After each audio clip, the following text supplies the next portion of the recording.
dang ma doon laaj kan mooy soxna Maymunatu Mbàkke déglul ma wax la tuuti ci moom ndax nga roy ko.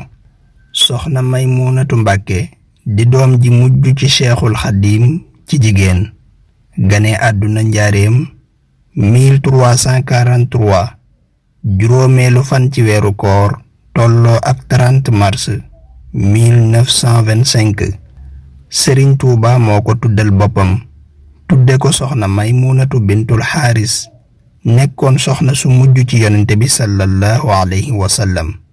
way juróom wu jigéen di soxna Maam Xari Silla di doom ci Sëriñ Bamba Silla mii doomi Sëriñ Tayba Muhammadu Ndumbe Maar Silla mi nga xam ne àndaaleb Maam Mor Anta Sali la woon te bi Maam Mor génnee àdduna it moo ko jullee.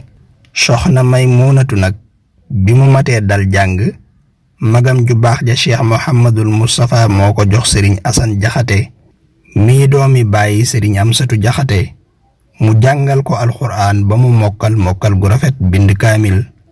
Cheikh Mouhamadul Faadal magam moo ko jàngal xam-xam ba mu yaroo ci seeni yoxo mujj nekk géej ci xam-xam akub yar ndax sëriñ bi wàllu yar ak jàng xàmmeewul woon góor ak jigéen ñépp lañuy yar jàngal leen. loolu nag luñ war a indiwaat la bu baax. jàng moom ci jigéen sax lañu ko war a gën a taamu. soxna Maymunatu nekkoon it ku làmboo ay jikko yu tedd bëggoon alxuraan lool foo ko fekk rekk mi ngi yor alxuraan ci wetam moo tax mu fonkoon lool jàngkati alxuraan yi ba daaray kaamil ji nekk Tuuba moo leen yoraloon seenub añ ngir fonk gu mu fonk alxuraan.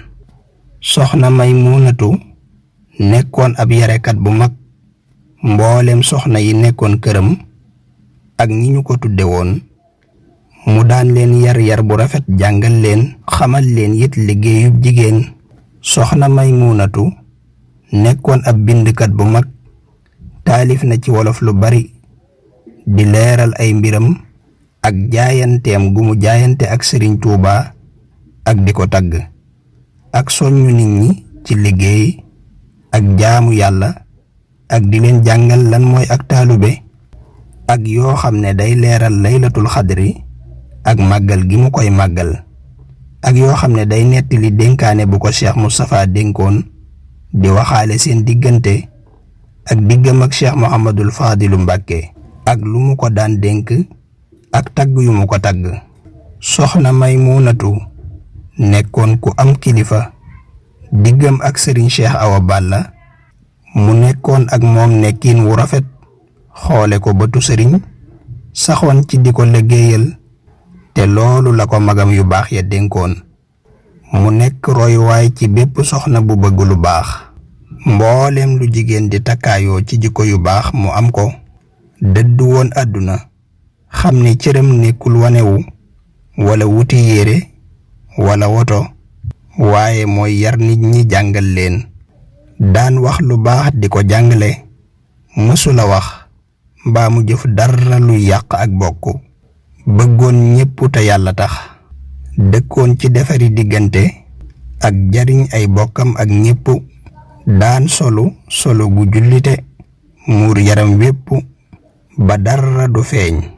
meloon niki ni Sëriñ Tuuba bëggoon soxnay murit yi mel ni soxna yépp yi du war a roy ci moom ak ñu mel ne moom xam ne seenub cër ci àdduna du xëccoo du wanewu du wax lu bon it du ànd ak koo warula àndal.